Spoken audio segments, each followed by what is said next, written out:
无极的22525呢，之前就测过一台，加速是4.6秒。今天呢又测到一台，那台呢是在柳州测的，1200公里。这台呢是在杭州测的600公里。一款车呢，有时候我会测好几台，因为我要尽可能确认我的数据是准确可靠的，并把最快的数据实时更新到排行榜中。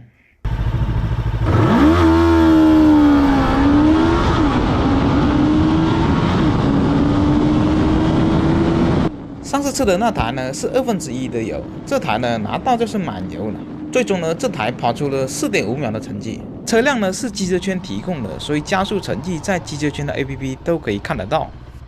4.5秒的成绩比上次快0.1，在我的排行榜中排名第36位。50到100呢还是3.0秒，和上次的成绩一致，也就是说7500转以后的动力没什么区别。那么0.1秒快在哪呢？就是0到50。测试的时候呢，全油门弹射的时候，这台车没有上次那台那么容易翘头，因为是满油，有更多的重量分配到前面，所以呢，在翘头之前，它能承受的加速度距值更加大。之前呢，我也说了，4秒5级别的车子满油跟空油相差0.1都不到，有部分原因就在这。这台车呢，仪表还设有100公里加速测试功能，以及单圈计时，还有压弯角度的显示。运动模式下，长按左边按钮的向下键3秒进入界面。它的0-100加速测试功能到底准不准呢？我测试了3次。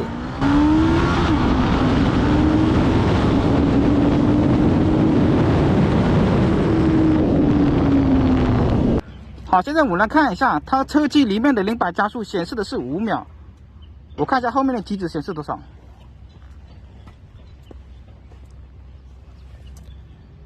也是5秒，说明车机里面0-100加速还是挺准的。测试了3次，基本上没什么误差。我还对它进行了马力机测试，车子加了495标号的汽油，测试的温度呢为22度。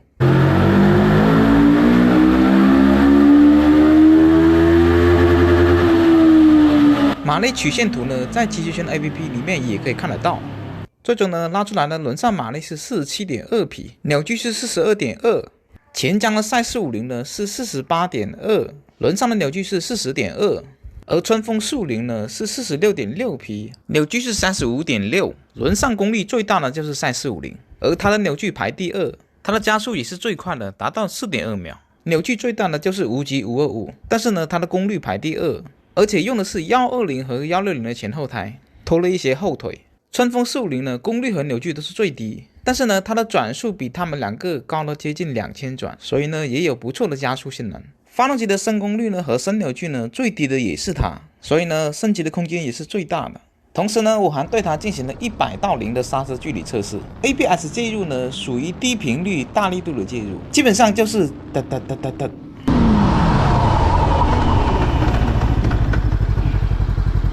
这台是豪爵 UHR 的刹车测试。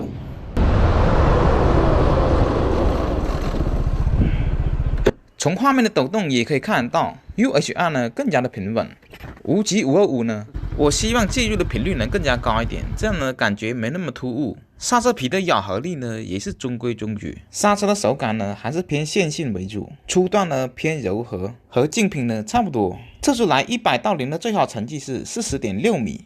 我还对它进行了油耗测试，测试的路段呢有拥堵的路段，还有国道、村道，以及加速性能测试环节。最终呢算出来的综合油耗是 4.0 升每100公里，和那两台450差不多，并没有因为排量更加大而费油。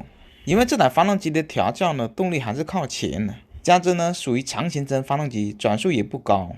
整车的骑行感呢要比春风450要舒适，和前江赛450差不多。最大的缺点呢还是震动，震动控制最好的春风450，其次到前江赛450。挂档的质感最好的是无极525，它会有一种阻尼感。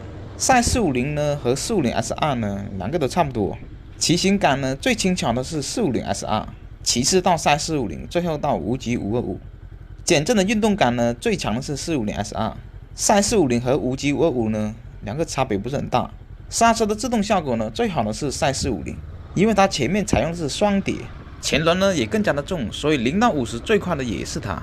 车辆的整体性呢最软的是赛450，525呢和450 SR 呢都差不多。骑行的稳定性呢，最好的是5G525，但是呢，发动机的感官上最廉价的也是5G525。用471这台发动机进行魔改，放在仿赛上面，竞争力已经不大了。这台发动机呢，用在复古拉力车还行，动力呢调教比较偏中段。